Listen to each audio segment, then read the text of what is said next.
Golden land chit fund घटना पुणी थे आरंभ होती तनाघना तेबे ईडी पक्षर एवं चढ़ाऊ जारी रही देशर विभिन्न स्थान में पाखापाखि 20टी स्थान में एवं चढ़ाऊ जारी रही बेले भुवनेश्वर यह स्थान में गोल्डन लैंड प्रॉपर्टी रही बेले ईडी पक्षर चढ़ाऊ कर तेबे दिल्ली वेस्ट ए कंपानी पाखापाखि 900 कोटी टंकार चिटफंड घोटाला करथिला जाहाकु नै सीबीआई रे मामला रुजु होइतिला एवं परवर्ती समय सीबीआई पक्षरु चार्जशीट दाखल करा जायछि। सीबीआई पक्षरु चार्जशीट दाखल हेबा परे एबे ईडी पक्षरु आरंभ होइछि रेड। सीबीआई पक्षरु चार्जशीट दाखल हेबार ये ईडी रो कार्यानुष्ठान भितरे ये होछि प्रथम रेड जो थरे ईडी पक्षरु 20टी लोकेशन रे एबे रेड करा जाउछि। चंडीगढ़, दिल्ली, ओडिशा एमिति अनेक राज्य रे जो भली भाबे गोल्डन लैंड रो प्रॉपर्टी रही से प्रॉपर्टी उपरे ईडी पक्षरु चढ़ाऊ करा जाउछि एवं चढ़ाऊ एबे सुधा भी जारी रही।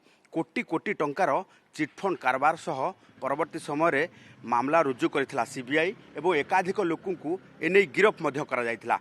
गिरफ परे गोल्डन लैंड रो एकाधिक प्रॉपर्टी मध्य सीज करा जायतिला। एबे ईडी पक्षरु से नै असेसमेंट करा जाउछि एवं चढ़ाऊ जारी रही।